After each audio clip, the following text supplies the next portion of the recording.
begin Parshas Emor. Speaking of the seeds, Parshas Emor is right in between two double portions. Last week was a double portion. Next week is another double portion. But Emor stands alone as its only Torah portion, one by itself, never combined with anything else. Probably just because the number of verses in Emor is longer, and to combine it would be a lot, but also because you get to the end of the Torah, you have the last two, and this is the penultimate one. But it happens to be a very good standalone portion because it covers some very important laws to do with the laws of Kohanim and general laws of sanctifying God's name. And then this is the Torah portion, which we learn and are taught all of the holidays. So we know that the holidays happened when they happened. So the story of Passover happened in the book of Shemos, but that's just telling the story. This Torah portion is Moses telling the Jews what God told him, Eilem Moadei Hashem. These are the set times that God has instructed that you will observe as sanctified, holy, and special, joyous days. And he lists them. He actually goes back and includes Shabbos as well, but he lists them. Who could tell me what the biblical holidays are in the Torah that is listed in this week's Torah portion? Pesach, Sukkot, Shavuot, which a lot of people don't know about Shavuot. It is the least known holiday. We'll get to that in a minute. No? Rosh Hashanah, Yom Kippur. Now, there's a sort of a sixth one in the fact that Sukkot is made up of two, Sukkot and then Shmini Atzeret, which also becomes Shmini Atzeret Simchas Torah, but actually it's still considered as part of the holiday of Sukkot overall. So that's the total, and then you have Rosh Chodesh and Shabbat are also getting a mention here too. Now, Chanukah and Purim, which are big holidays, didn't happen yet. They only happened after the Jews went into the land of Israel. So that's why they never became biblical holidays. They can't be because they weren't commanded by the Torah. Even though you could find hints for both of those holidays from events that happened in the Torah, almost like the Torah is foretelling us that there will be days of two miraculous salvations for the Jewish people. It will happen once during the time of the second temple. Well, once was the time of the period between the first and second temple, and then one during the second temple was Chanukah. So those don't get a mention in the Torah. What's interesting is that we read the Torah on those holidays, the allusions to those holidays from the Torah, but it was before they actually happened. Is it also written here when you say Yizkor? No. So Yizkor is something that happened later on in history. It's probably about 900 to 1,000. No, it goes back further than that. But it became official part of the last day of the holiday, probably about 1,000 years ago. In remembrance, it was interesting why they brought that in to a joyous day, right? It's supposed to be a joyous day. And the reason is because some of what we're reading about in like the Haftarahs and in the portions that we read from the Torah are remembrances. Like on Rosh Hashanah, for example, one of the three major parts of the Musaf prayer is remembering what our ancestors did, remembering Avraham, Yitzchak, and Yaakov. So part of our observance of every holiday is remembering these are the times that my parents and my grandparents would teach me all of this and would sit at the Seder table and would celebrate in a sukkah. And the time I miss my family the most is actually on these holidays. So I'm going to bring them back and I'm going to mention them on these holidays and make sure that they're not forgotten because I've been missing them. I've been thinking about them and I want them to know that they are, still very much in my life by the actions that I'm doing. So it's on the last day as if to show them, I want to honor my parents by showing them that I have observed this holiday, I've kept this holiday as a merit to them, as a merit to their teachings and to their lessons, and they can be elevated through the fact that I observed the holiday. There's not many other real opportunities that you could say. I mean, you could do it with smaller mitzvot, but as far as remembering how a holiday is observed comes purely from having watched your parents do it and from how they pass down those traditions. Oh, we eat this for the Rosh Hashanah, we have that for Pesach. We always did this for Sukkot and had holidays, and that comes from how it was transmitted. So on the last day of the holiday, you look back and you say, none of this would have been possible for me to do. And there's allusions to the concept of remembrance in the holidays themselves, like we mentioned earlier, that make it an important time to remember those who came before. And the fact that it's the last day, the level of joy, of simcha, is a little bit less than if it was on the first day. Yom Kippur is only one day, so you do it on that. But you can do it where it brings you a little bit of sadness, but you are bringing out the positive in that experience. But that was not something that went all the way back to Torah times. Maybe they did it without formally calling it Yizkar. They just said, let's mention that we're doing these holidays in memory of our parents and grandparents. I think it's also the most time that people will say, oh, I remember when Dad did this or Bobby did this. Remember when Bobby made this food? And it's always going to be on those celebrations. But this Torah portion actually starts off with, tell the Kohanim and tell their children, which means it's not enough just to pass it on to one generation. You need to witness that the next generation knows what's going on as well. Look at the first verse, page 755, 754. We're not going to go deep into the laws of Kohanim because none of us really have that requirement to observe all these laws of Kohanim, but there are a few lessons that we can take from it today. Vayomer Hashem el Moshe, Emor el HaKohanim. God said to Moses, say the following to the priests. B'nei Aharon, the children of Aharon, which means not just Aaron, but this is going to apply for all descendants, which means to say that every Kohen today was mandated by this first verse that Aaron was not just the Kohen, it was B'nei Aharon, also to all the children of Aaron and the descendants that come from them. So the reason why it says, if you look at the verse, Vayomer Hashem Moshe, Emor, say to the Kohanim B'nei Aaron, V'amarta alehem, and say to them. Why does it say Emor and then Amarta? Say to them and then have them say it again? Because what the main part of this mitzvah is, you say it to the Kohanim, they will say it again to their children. Make sure that it's being passed on. At bar and bat mitzvahs, I often call up grandparents in this way. I say, you realize that it's not just your grandparents of this bar mitzvah boy or this bar mitzvah girl. You are carrying with you the blessings that you received from your grandparents, for sure from your parents, maybe from your grandparents as well.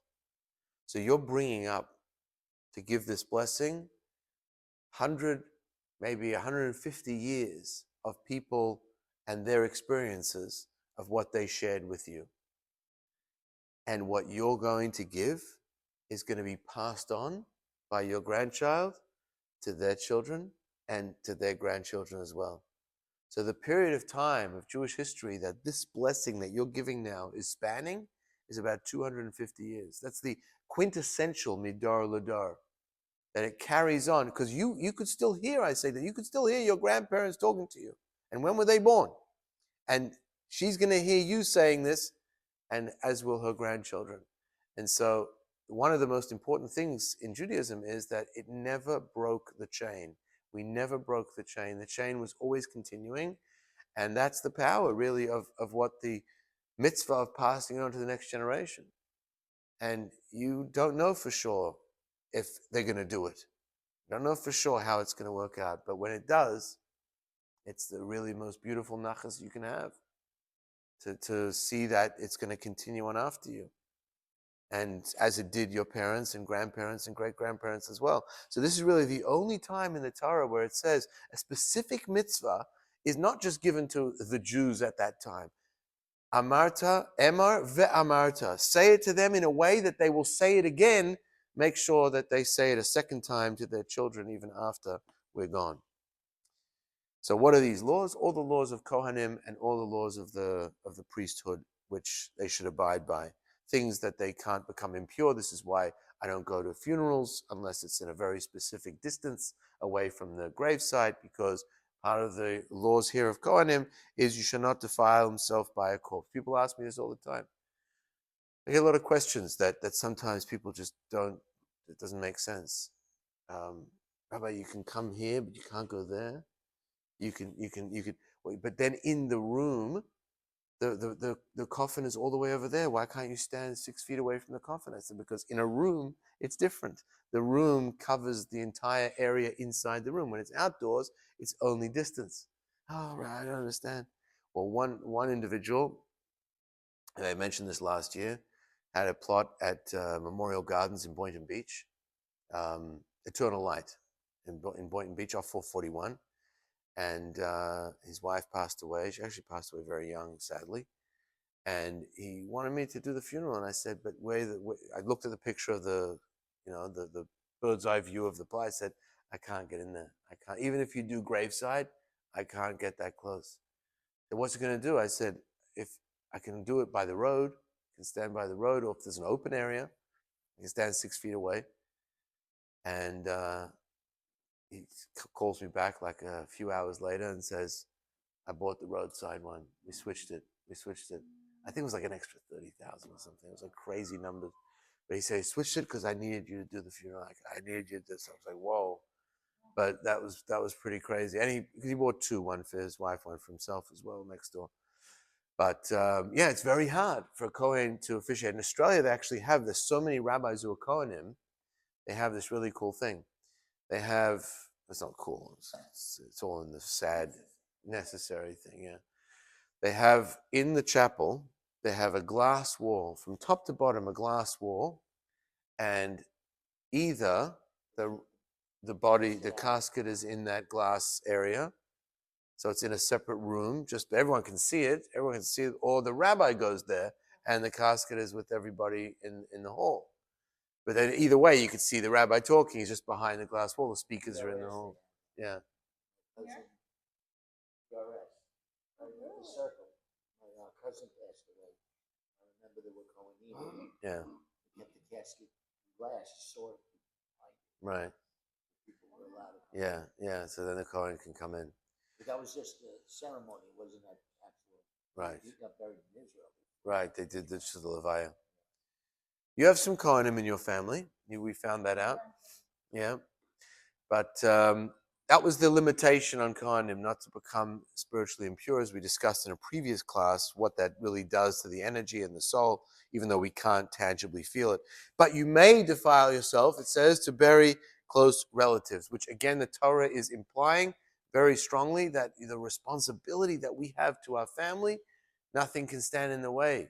Nothing can stand in the way. That family, even if it's a law that a Kohen usually can't become defiled in the contact of a corpse, his wife, close relative, which means his mother, his father, his son, daughter, brother, sister. So those are the times that a man can come right up close and involve in the funeral and burial and so on. Now a few other laws that it gives to Kohanim, but I want to go jumping straight to a law that it's a very important law, and it's just almost a reminder.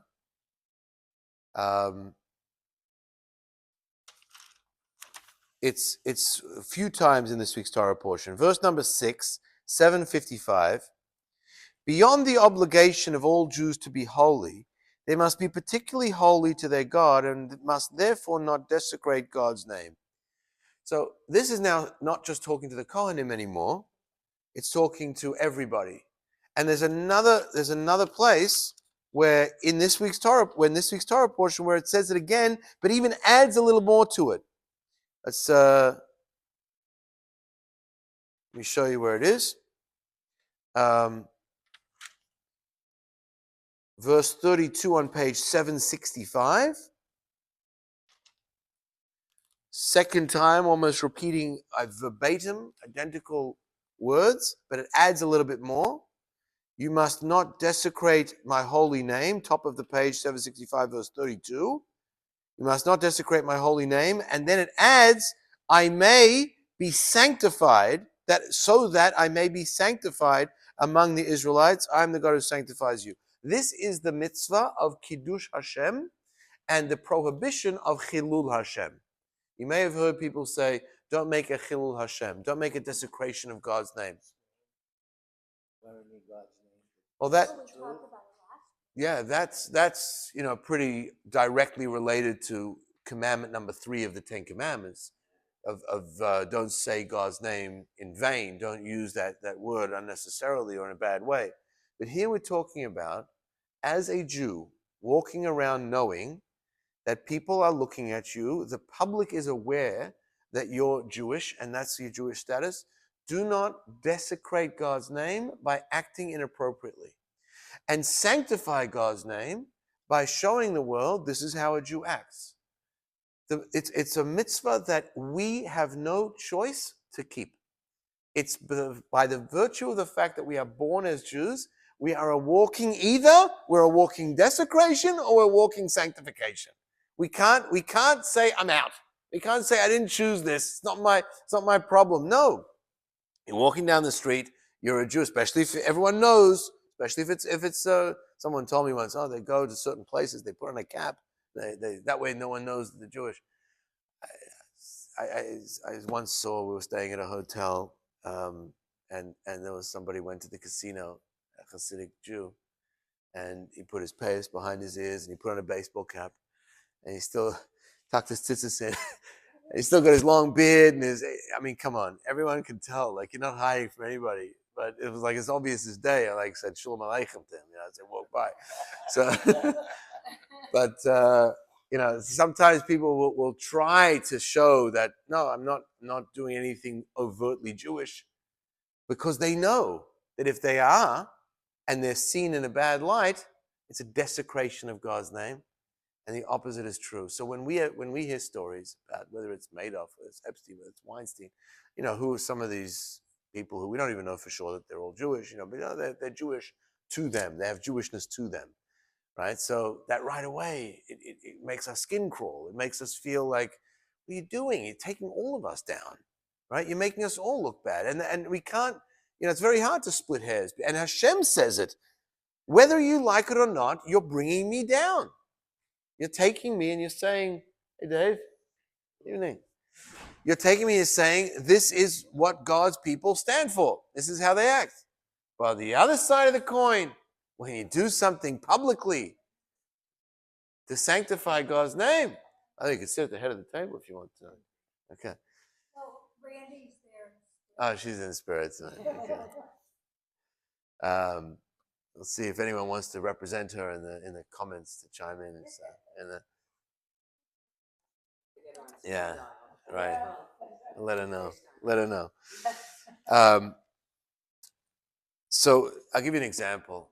So Albert Einstein, when he was working on the atom bomb, as part of, I guess, the project that was working on it, and he was very nervous because he knew that if it gets used in the wrong way, it's the Jew who made it. It's the Jew's fault. He actually said an interesting line. He said, when I invented something important in science, if it worked out well, the Germans would say he's a German. The French would say he's a Frenchman. Even the Americans would say he's got American ties. But if it failed, they'd say he's a Jew.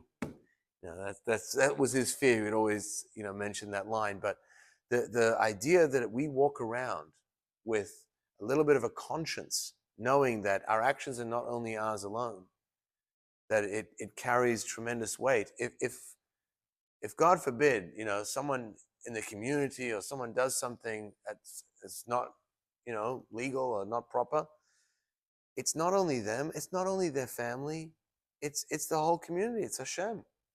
And that's a huge weight. I just want to share, because there's levels to this, right? There's levels. There's obviously, doing something that clearly everybody sees, like, wow, how could a Jew act like that?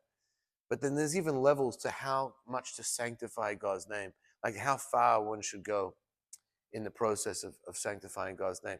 The most famous story in the Tanakh of those who stood up and said, I'm going to sanctify God's name. And by the way, this can go all the way till death. Because if somebody says, bow down to this idol, worship this, convert to this, and you say, okay, to live, I'll do that, you had a chance to sanctify God's name because you could have said, no, my soul and Hashem is more important than anything. I'm not going to sell that for temporary life, right? We're not talking about someone who's seeking to kill themselves, that we never were like that. There's absolutely no place for that in Judaism, that you look to die, in that kind of martyrdom fashion, right? Like Avraham, he wasn't interested in sacrificing his son, but God said, go and do it. And then as soon as he said stop, he stopped. Like, I'm not interested in doing this. But if you're standing there and somebody's threatening you and saying you convert to, as many times in history, convert to Christianity, bow down to this cross, become a Catholic, whatever it is, or you die, you burn alive at the stake. You know how many hundreds of thousands of Jews chose death? You know how many hundreds of thousands of Jews by Khmelnytsky's massacres in 1648 and 1649 through the Ukraine, and I know Khmelnytsky's a big guy in Ukraine, but he killed so many Jews with that threat of saying, well, you could accept our faith or we just kill you. And many Jews just said, no, we're not going to do that, because what would life be at that time? And so that's the highest level of someone sanctifying God's name, even to the point where they would lose their life. Everyone in the Holocaust was considered a sanctifier of God's name because they died only because they were Jewish. Everyone October 7th that was killed died al Kiddush Hashem, sanctifying God's name, because they only were killed because they were a Jew and because they represented God. So they literally lost their lives for being Jewish. But then we have those who are protecting, and defending the children and the women in Israel, and going out as soldiers. And they also, if they're killed, are dying doing something that is holy, protecting the people of Israel, protecting those who are innocent from being slaughtered. And ultimately, that's the highest level as well of sanctifying God's name. But on a subtle level, for us, there's also ways in which we can do it without going to that extreme. Hananiah, Mishael, and Azaria. There were three people who were in the court of Nebuchadnezzar. If you don't know any of these names that I'm saying, I'll just give you a quick run through. First temple was destroyed by the Babylonians. The Babylonian king was Nebuchadnezzar. He actually was a pretty good guy, all things considered. Yes, he destroyed Jerusalem, he destroyed the Holy Temple, but he didn't want to. He knew that it was trouble starting up with the Jews and the God of the Jews. But they had asked for it. They were making political alliances with Syria and getting into bed with the enemies of Babylonians. Like, okay, we're coming through. He got to the walls of Jerusalem and he said, I'm not sure. His general, Nebuzaradan, got to the walls of Jerusalem. I don't know if we want to touch this. We remember only about 150 years ago, on the night of Passover, Sancherib, the great Assyrian general, was siege around Jerusalem. He woke up the morning of Pesach. We read this in the Haftarah of the second day of Pesach. He woke up and lo and behold, the entire army was dead from some kind of plague, and the Jews were spared the siege around them by Sancherib. And so at that moment, he's like, I don't know if I want to do this. So he said, I'm going to shoot some arrows in the air. I'll see which direction they go. He's a superstitious man. So he shot some arrows in the air, and each direction he shot the arrow to, the arrow flew in the direction of Jerusalem. And he said, I think this might be a sign from God that their time is up, and I'm destined to defeat them. But he still wasn't sure. He's like, I'm still not sure. And then one of his men said, Your Majesty, the walls of Jerusalem are sinking into the ground. I don't know if you're noticing this, but there are walls sinking into the ground. And he said, okay, that's a sign. If the walls of Jerusalem are sinking into the ground, that's a sign that Hashem wants me to go in. And so he went in and he conquered Jerusalem. And he didn't kill all the Jews like the Romans did, as we touched on. He took many of them prisoner, including many captives that were very holy, righteous Jews. Daniel, who is one of the great great leaders of the Jewish people in the Babylonian exile, And he also had three friends, Hananiah, Mishael, and Azaria. Hananiah, Misha, and Azaria, however they're translated in English. But they were advisors to the king. After Nebuchadnezzar died, they became advisors to the next king. But of course, there were non-Jews who were also advisors, and they did not like these Jews so high up in the ranks. This is a story, common theme throughout Jewish history. The Rambam, Shmuel HaNagid, many great rabbis, Abarbanel in the time of the Inquisition, these Jews made it very high up as the king and queen's advisors because they couldn't become kings and queens themselves, but they became the guy behind the scenes, like Mordechai in the story of Purim. Right? He's the most famous of all to become the advisor behind the scenes. I don't know, who are the Jewish advisors behind the scenes now? I don't know. Jared Kushner? I don't know. What? There's always someone who's a rabbinic, observant Jew throughout the exile who was always behind the scenes. There was famous of Moses Montefiore, was Queen Victoria's confidant. And she held him in extremely high esteem.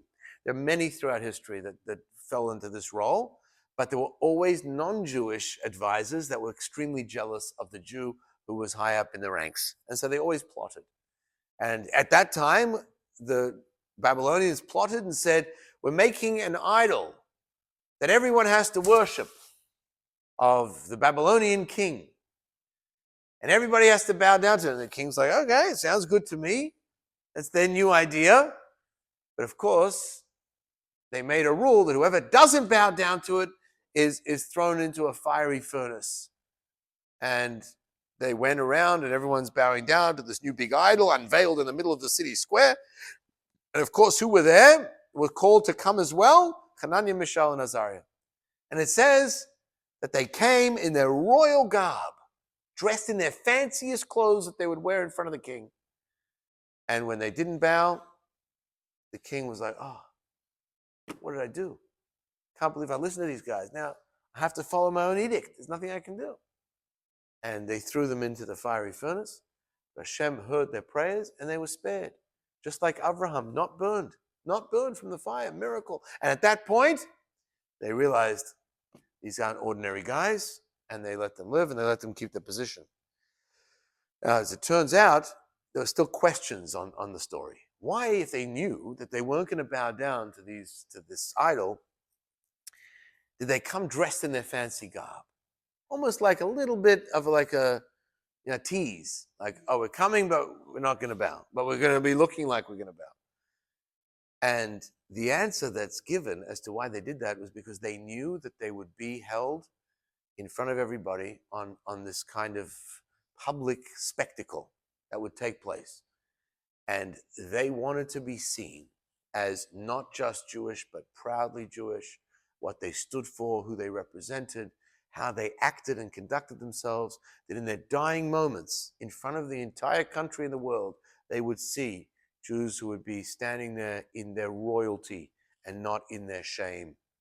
And that's an interesting other component to Kiddush Hashem, which is stop hiding it, stop showing that I don't want to be seen, I'd rather just be concealed as a Jew. Remember that even in that moment of almost facing certain death, let alone our fears of a little bit of anti-Semitism might crop up here and there, never lose that royalty, because that sanctifies God's name, maybe more than anything else, to say, I lived in the height of knowing who I am.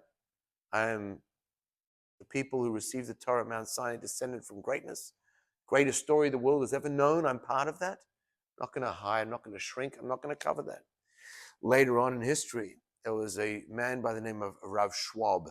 He was the rabbi in Berlin in 1932 in one of the synagogues there. And he was known as as everyone in Germany was, as a classic yakker. You know what a yakker is? Yakker? German Jew, but a German Jew, the way they acted is a German Jew acts in a certain way, and there's still many of them descended from German Jews today. 7 o'clock is 7 o'clock, not 7:01. Not 6:59 either. 7 o'clock, 7 o'clock. So if we call davening to start at 7 o'clock, davening better start while the second hand is still in the 7:00. And if it finishes at 7:30, then it better finish at 7:30. Otherwise, there's a bit of a riot. A Yekka Jew wears pajamas when he goes to sleep. Proper pajamas.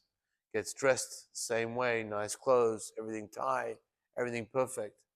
The exactness of time management, the exactness of the way a German Jew conducted themselves was notorious. This Rav Schwab survived the war, we'll come back to the story, made it to Baltimore because they actually offered him a job in 1935 to be rabbi of the shul in Baltimore, which he accepted. And thanks to that, he was fortunate enough to be saved, him and his family. But his shul and everybody else there wasn't so lucky. But anyway, 1933, he was giving a drasha, he was giving a sermon.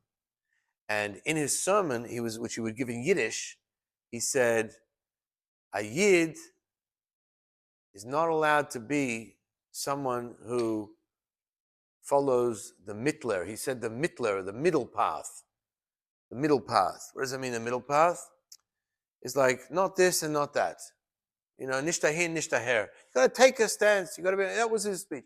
Anyway, there was an informer in the shul who was already telling the Gestapo, had just been implemented only a few months before, 1933, that this guy, I didn't understand everything he was saying, but he said a Jew's not allowed to be someone someone who supports Hitler. He thought he said Hitler instead of Mittler. So he went back to tell the Gestapo. They questioned him. They had enough evidence to say that he didn't say Hitler. He said Mittler. But they still said, we're still not done with you. And he knew that at any time they could just take him away and kill him, because that's what these people were capable of doing. And so until his name was cleared fully, when the judge said, fine, you're cleared, you're okay, no, you don't have to die, it was about 2 months till his name was fully cleared. So he said, in those 2 months, I never slept in my pajamas. I never put on pajamas to go to sleep, which for a Yekka is a big deal. A big deal not to put on your pajamas. It's like for us not taking a shower. It's like not brushing your teeth. It's like a Yekka has to be in his pajamas to go to sleep. And why for 2 months did he not? He said, because I knew that if they would come and take me in the middle of the night, which they always do, they come in the middle of the night, and they're going to put me and they're going to hang me, because that's what they do when they want to show an example of somebody who defied the Gestapo, didn't listen, public hanging. And they'd keep me there for a few days.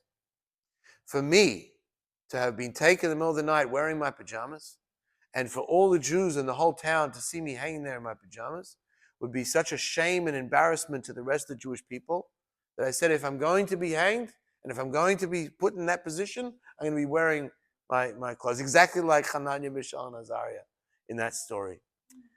So there's levels of what this Kiddush Hashem, this sanctifying God's name, could elicit in us, of how far we would go to say, I'm not going to go down a path of just being shamed or being like everybody else or doing things in a way that puts not just me but my people and Hashem in a bad light.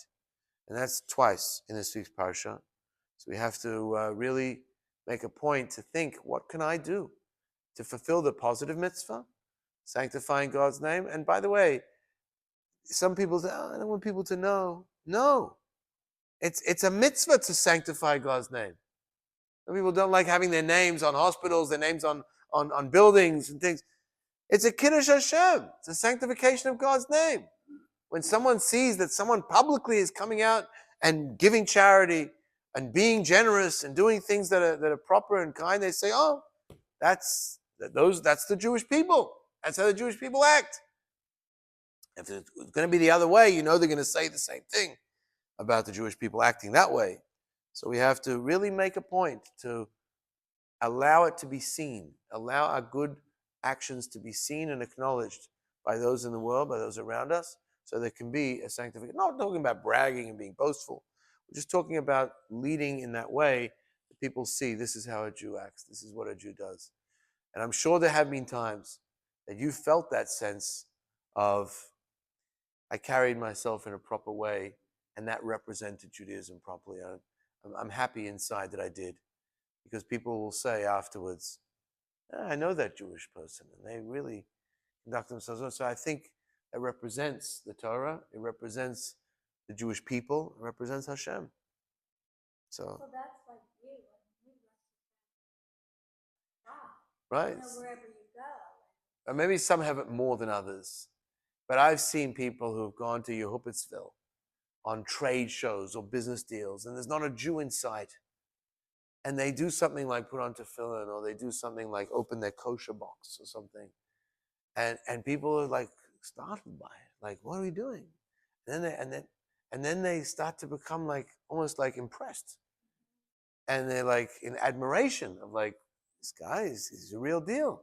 He's doing things properly. He's doing it right. And then they see like, oh, he's acting that way in business too. I can trust him. Like in the diamond district, everybody knew it was just a handshake amongst the Jewish diamond dealers. That was it. That was all you needed. And that was the Kiddush Hashem.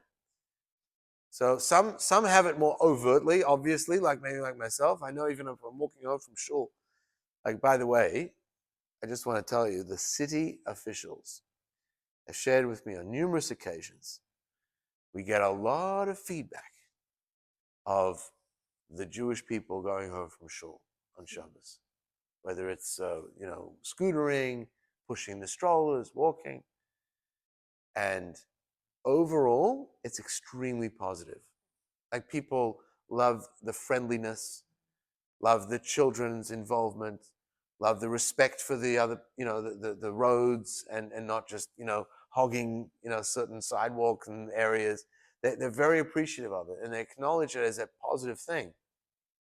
But there's also, everybody knows that time on Saturday afternoon, if there's something going on, if there's an incident, must have been those Jews coming back from shul.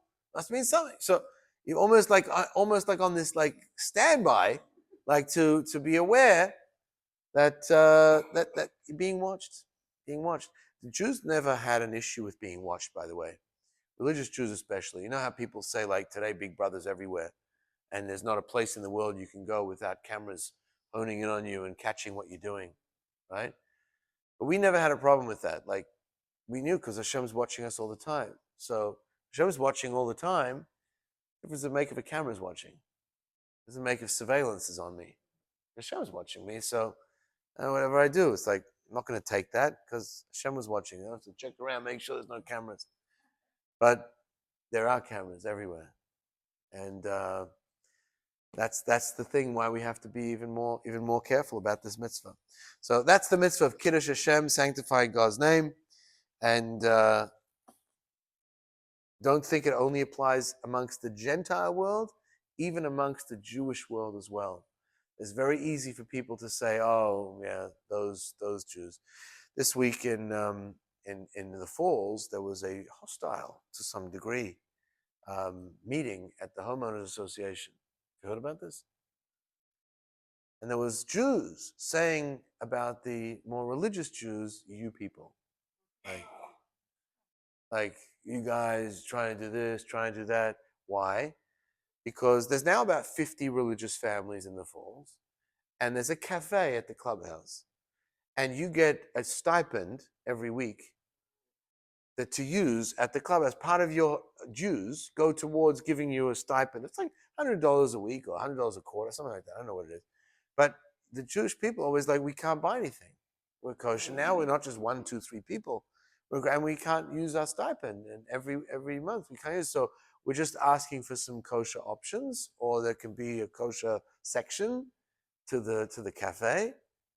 And it got, for some reason, some other Jews, they're like, here you go, here they come, changing everything, trying to turn everything around, so I don't know the details. I only heard it secondhand, but it seemed like it was Jew versus Jew, and that was like more disappointing. But there still is a mitzvah for a Jew who's a bit more religious to put on at least some kind of positive example for a Jew that's not religious, so they can say, yeah, that's something I strive to be as well. That's something I would want to aspire to, as opposed to like, I don't want to be that. Look at them, crazy people. So, and the other way around is also true. Like, why should religious Jews look at, let's say, secular Jews and say they just have such disrespect, they don't care about it, and that desecrates God's name from their end as well. As we saw with the golden calf, when it wasn't everybody, it was 300 people, but they desecrated God's name publicly, and they did it, and everybody else was taken down with it. That's like those few kids in the class have to be responsible for the other kids in the class who are going to cause them all to have a detention very soon. It doesn't seem fair, but that's just how it is. There's sometimes individual punishment and collective punishment. That's the way of the world. At Joey's school, last month, one or two of the kids were being disrespectful to their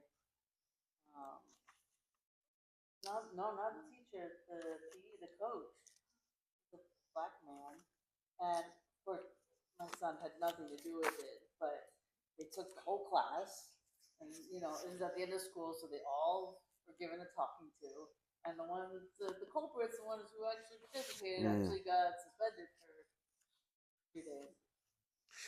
And they almost lost the coach because of it. And this is at a Jewish school.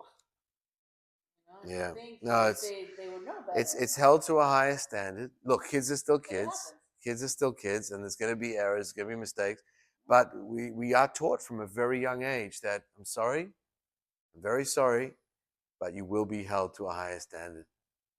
Right, because I always would say mistake also becomes a lesson. Hopefully all the kids Yeah. So we could go on a lot about this whole mitzvah of Kiddush Hashem. It's something we can really do every day. Remember, it's one of the 613 commandments. So right now we're all keeping the mitzvah of not desecrating God's name. And the fact that we are here in class is probably sanctifying God's name too. So we're getting 2 out of the 613 already without even trying. But we did try. You guys came. I didn't try, so I just came from upstairs. But you guys made the effort. So I'm not even going to consider them as off the record. Off the record, I don't think they're real Jews. Whatever. I mean, it's hard to say. It's hard to say, but that's not how a Jew behaves. It's not. It can't be. Something's wrong there. Something's wrong. Put other Jews in danger. And it's like literally like capos. It's the opposite. It's like those you have to question those stories. But listen, it's always, unfortunately, there are some Jewish anti-Semites. There are. Some of the most famous anti-Semites of history have been Jews. It's crazy. And then the other anti-Semites say, it's all just the Jews against the Jews. They're taking over everything. And sometimes it appears that way, but it's Well, what happens when a Jewish person becomes anti-Semitic? Other people say, oh, then it's okay. well, that's the real desecration of God's name. Right. That's the real desecration of God's name. Yeah. There was a witness, and this was one, we'll finish with this story, but there was a witness to the Blush of a Rabbi in one of the concentration camps. I think it might have even been Buchenwald, and he was being kicked and beaten by a Nazi guard. And this Jewish witness was watching, and he felt like he wanted to stop. And this rabbi, the senior rabbi, was getting beaten like this. And he couldn't, but he heard the following dialogue. The Nazi guard is saying, so who is the chosen ones now, huh? You're lying on the ground like a dog, and we're with our victory and annihilating you. Who's God's chosen now? And in his beating and in his pain, he said, as long as I am not the one who's doing the kicking and the beating of an innocent man, we are still the chosen people. And he said that with such a firmness. And when it was like another time when they were outside in the freezing snow and they asked the Jews, sing a song, warm yourselves up. And who's going to sing a song? So one Jew, he was getting angry. He's like, sing, I'm going to shoot you all. And one fellow says, okay, it's like a song. God, let's reconcile. We're not really where we're supposed to be in our relationship now. Let's reconcile. And they're singing, he's singing it, and they're trying, a few people are joining in, but it's not really catching on. And the Nazi guard just kept screaming, sing, sing, heche, sing louder. And one guy changed the words all of a sudden. He said, instead of singing, Lassen sich überbetten, he started singing, wir wollen sie überleben, which means we will outlive them. So he started to sing, wir wollen sie überleben, überleben, we're going to outlive them, God in heaven. And that caught on. And now everyone in that group started singing, we will outlive them, we will outlive them, we will outlive them, we will outlive them. And the Nazi guards were like, wait a second, what's going on over here? This is not okay, I wanted you to sing, but this is getting a bit much. All right, stop singing. They wouldn't stop singing. They wouldn't stop singing. Rabbi Lau tells a story in Beyond the Depth. And he says, they wouldn't stop singing. And he said, I don't know what happened to most of those Jews that were singing that day. We will outlive them, we love them. But when he went on the first March of the Living in 1972, 1973, he went on the first March of the Living. He had his little children, who his son became chief rabbi after him in Israel, David. And he had his daughter with him as well. And he came there to the entrance of the gas chambers where his mother was murdered. And he said, Mama, I want you to see something. If you're here and your neshama is here still from the last place on earth that you lived, I want you to look and see, this is your grandson living in Eretz Yisrael, in the Holy Land of Israel, with his tzitzis and yarmulke and his payas, learning in a Jewish school. And I want you to see over here, this is your granddaughter, dressed modestly, says Shema every night, lights the Shabbat candles every Shabbat, learning in a Jewish school, living in the Holy Land of Eretz Yisrael, our land. Mama, he said, we have outlived them. And that is the greatest Kiddush Hashem. That's the greatest sanctification of God's name. And so we have to have that strength, and we have to have that pride, and we have to really feel it within us that I'm carrying more than just myself. I'm carrying generations on my shoulders. Sometimes we don't want it. Sometimes we're like, just want to take it easy for today. I just want to chill out. Watch Netflix. I'm not interested in carrying all those souls on my shoulders before me, but we weren't given a choice. Our souls, before it came down into this world, signed off on everything that we're experiencing here. Hashem said, do you want to come down and go through all of that? And our soul said yes. So we have agreed to this. We've signed a contract that we're in all the way. And there's no test that's too great for us to handle, because we already saw what it's going to be, and we said, okay.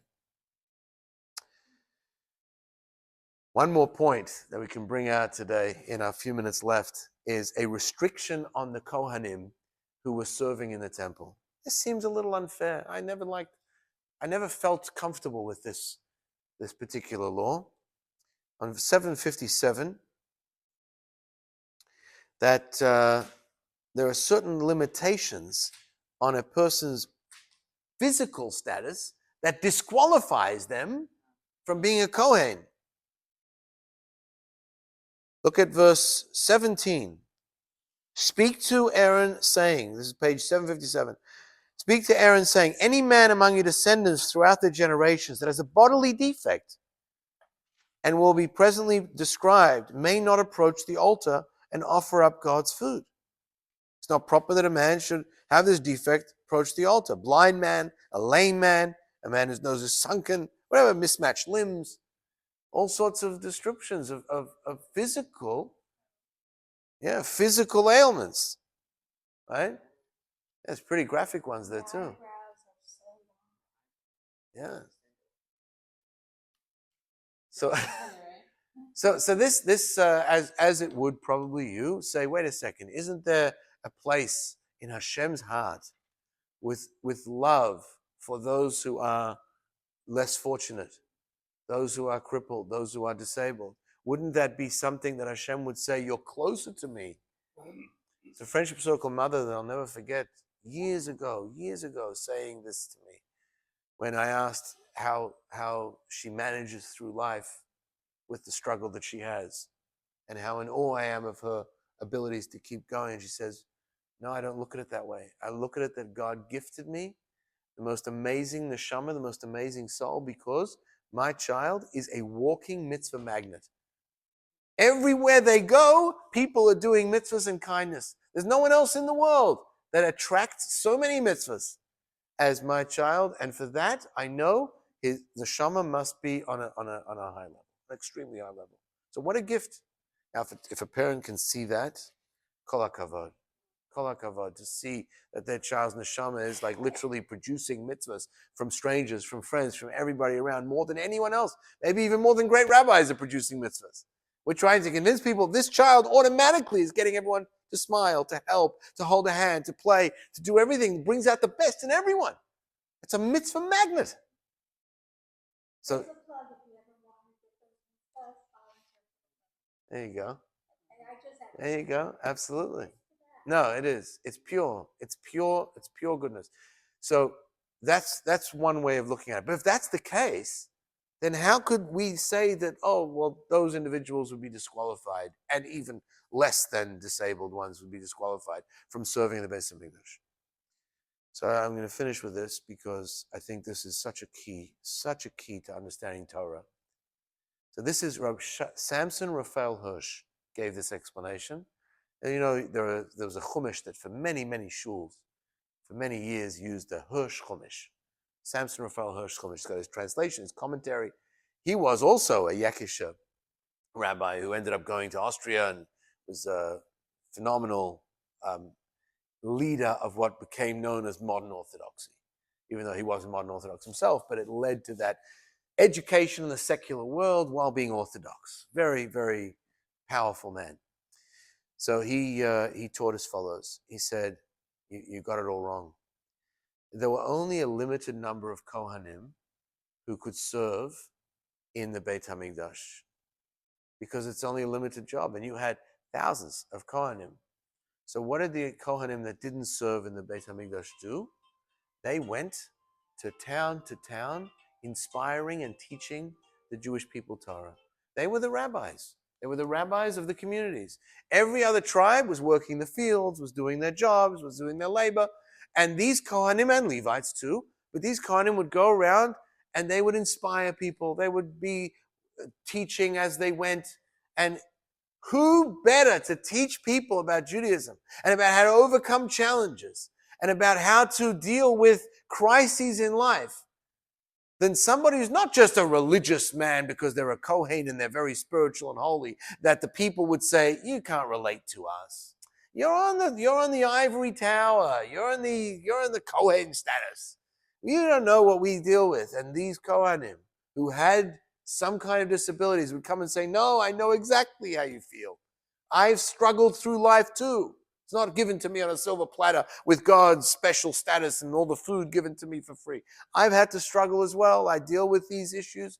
And they made the best teachers in the cities around Israel to inspire Jews to overcome their challenges, their problems, and face their issues. They were the first therapists of the day that really understood problems, understood challenges, and were able to help the others because of that.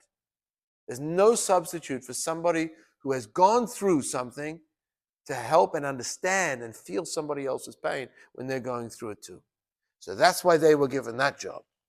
But the reason that the Kohanim that had the perfect status physically were given the job of serving in the temple was also a specific reason.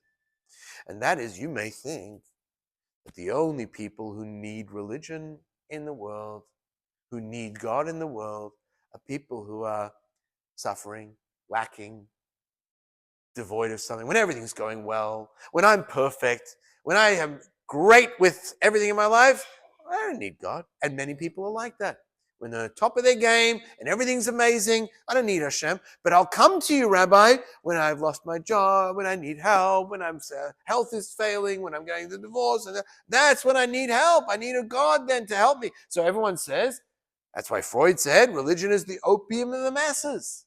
Why? Because when you need that drug, it's there to help you. It's a crutch. It's a crutch. It's a safety net. Comes along the Torah and says, no, we're not saying only those who need God are going to be put in the position of serving God. The ones who serve God are going to be the ones that didn't need God. They're the ones that were doing fine. They're perfect. But what they do want is the opportunity to connect to the source of their blessings and to say more than anybody else, when you have what to be grateful for, when you have a blessing in your life, when you have everything it's intact and everything is whole, don't run away from God. Go into the service, lean into God to say, this is only because of what you've given me. This is only because of the blessings that I have received. Do you think it's just a chance? The person who's successful, as the Rabbi said to an individual who came to him and said, I believe that there's an element to God, but not that there's God in the Torah. This is all written by man. And so the Rabbi said, so you're saying that every single species in the world, whether it's a tree, whether it's an ant, whether it's a frog, has a purpose and knows their purpose from the moment they come into existence. And they get busy on that purpose, either growing, like we discussed in that JLI class, the tree grows and does what it needs to do to succeed no matter what. The ants are carrying their loads. Every species knows what their mission and purpose in the world is, except for you. You're the only one that gets to a certain point and says, why am I doing all this? And then has a midlife crisis. Ants don't have midlife crises. Fish don't have midlife crises swimming. They know they've got to go through here, through there, schools of fish. Every species has a mission, except for you. So you're saying that the God you believe in gave everyone else a mission, but didn't give you a mission? Didn't give you a purpose? But if everything's going well, you'd rather not engage that because you're finding your own purpose and your own mission, and it seems to be going okay until you realize it's somewhat empty and it's not real and there's nothing to it. And so you come back to the source of why you were created and what the entire purpose of your existence is. And that's where you come back to the Torah. And so at the end of the day, the Kohen who had everything intact was the perfect role model to show everybody that this is when you take God even more seriously than when things are going sour, when things are tough. So we're going to be the role models of how to serve God. But you still need the Kohanim who went through it, who have the experiences, to be in the trenches with you, step by step, to help you. And that's what they're going to be. That's what they're going to go. So it's an amazing explanation, Samson Raphael Hirsch, because it almost is an explanation that should have been obvious to the people who lived at the time. And maybe that's why they never questioned this, because it was like, it makes sense that, the role models should be by those who have what they need, and they have the wealth, and they have the looks, and so on. So every single person has their mission and purpose, and our connection to God should never just be contingent on what we need or what we're lacking, but it should be specifically expressed when we do have the blessings, because in that way then Hashem will say, I see we have a good relationship when everything is good. I don't need to force the issue. I don't have a relationship with you, and I want a relationship with you. I might have to wake you up a little bit, and that way you'll say, hello, God, I need you. And I'll say, oh, hello, thanks for calling. I would have loved if you called a little bit earlier before you had this crisis, before you dealt with this. And that's what the Kohen was telling all those Jews who didn't want to come up to the temple, who weren't interested in bringing their sacrifices. And that Kohen who had everything going for him is like, what do you mean? I dedicated my life to this because this is the greatest mission to have, to come back to your Creator and say, I'm grateful for everything you've given me. So don't wait till that moment where you absolutely need it. Do it even when things are going well. We'll leave it there for tonight. We covered the first section and a bit of Emor. We didn't even get to the holidays, but we did last year. We did a nice discussion on the holidays last year.